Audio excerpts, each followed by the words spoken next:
Hello and good night. Welcome to another bedtime story.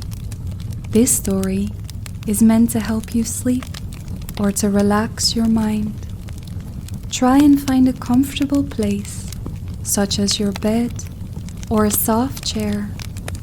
If you feel comfortable, you can close your eyes now. Try and let go of the day as we begin our tale. Tonight's story is The Two Travelers. Once upon a time, in a small town nestled between vast mountains and dense forest, lived two men, George the tailor and William the shoemaker. Though they came from the same town and had known each other for many years, they were vastly different in character. George was kind-hearted, honest, and always willing to lend a hand to those in need. William, on the other hand, was greedy, cunning, and always sought to profit from others with as little effort as possible. One spring morning, the two men decided to leave their town in search of fortune. The land had been harsh in recent years, and both men wished to find new opportunities elsewhere. They packed their belongings and set off on their journey. Unaware of the trials that lay ahead, after several days of walking through the meadows and villages, they entered a dense forest. The trees stretched high above them, their thick branches intertwining to form a canopy that blocked most of the sunlight. The path was narrow and winding, and an eerie silence filled the air.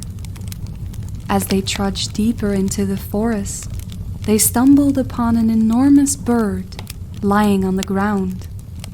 Its wing was bent at an odd angle, and its golden feathers were ruffled. George, feeling sympathy for the creature, knelt beside it and inspected the injury. "We must help the poor thing," George said, pulling a cloth from his bag to carefully wrap the bird's wing. He tore a piece of his own tunic to fasten the bandage and gently stroked the creature's head. The bird let out a low, grateful coo. William, standing with his arms crossed, scoffed. "Why waste time on a bird? We should be searching for something valuable instead." George ignored him and stayed with the bird until it seemed more comfortable. The bird, though unable to fly, looked at George with intelligent eyes and suddenly hopped forwards, motioning for them to follow. "Perhaps it knows a safe way out of the forest," George suggested, and with no better option, William begrudgingly followed. For hours, the bird led them through the dark woods until they reached a hidden clearing. At the center stood an ancient tree with roots so thick they seemed to pulse with life. Nestled between the gnarled roots was a chest covered in moss and vines. William's eyes gleamed with greed, and he rushed forwards. "A treasure chest! We are rich!" George, however, hesitated. "We should be careful. This might belong to someone." Ignoring George, William pried open the chest. Inside lay gold coins, shimmering jewels, and delicate artifacts that sparkled even in the dim light. It was wealth beyond their wildest dreams. The golden bird let out a warning call as if urging them to reconsider. George, sensing something sacred about the treasure, took only a few gold coins. "This is enough to start anew," he said. William, however, filled his entire bag. "Fool! Why take a handful when you can take everything?" He laughed, stuffing more jewels into his pockets. As they turned to leave, the ground started to tremble. The trees' branches groaned, and the air grew thick with an unseen force. The bird took flight, its wing now fully healed, and let out a final cry before disappearing into the sky. The travelers hurried out of the forest as quick as they could, and when they finally emerged, came upon a grand city with towering walls and golden spires. The streets bustled with merchants, musicians, and noblemen dressed in fine silk. They marveled at the wealth of the city and decided to settle there, believing fortune had smiled upon them. George, grateful for his small share of gold, opened a modest tailor shop and quickly became known for his skill and honesty.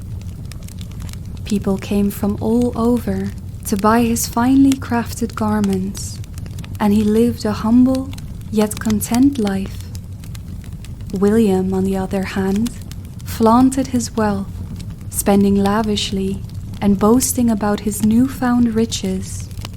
He wanted more recognition, more power, more gold.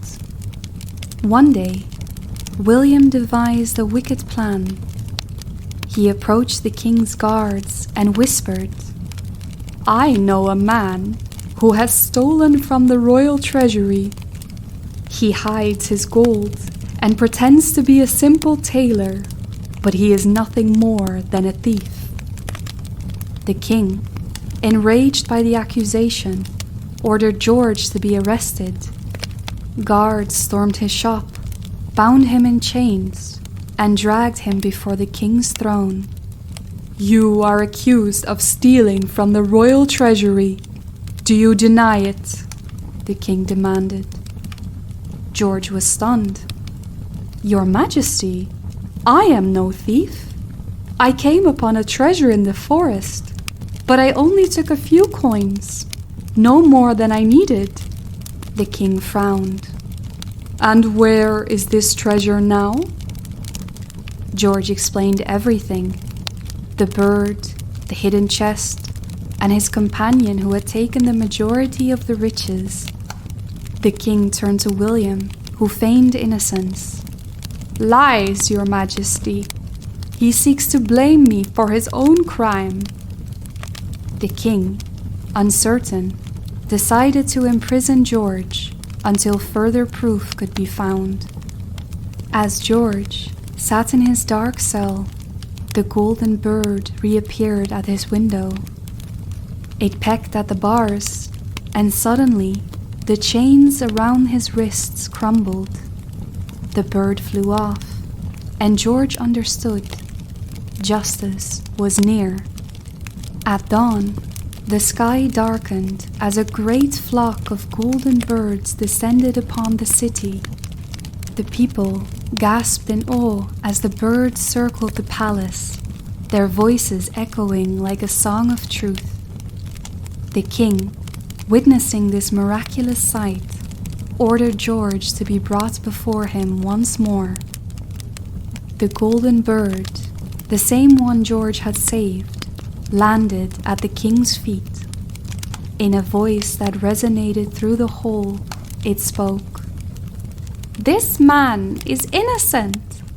The one who hoards stolen gold is the shoemaker." The court gasped. William fell to his knees, trembling, but it was too late. The king ordered the guards to search William's home, where they found the stolen treasure. Furious at the betrayal, the king stripped William of all his wealth and banished him from the kingdom.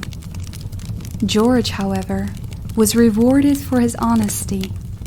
The king gave him a grand tailor's workshop, and he became the royal tailor, dressing the court in the finest garments ever seen.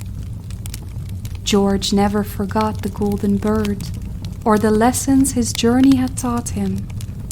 He lived with gratitude and humility in his heart, knowing that kindness would always be rewarded.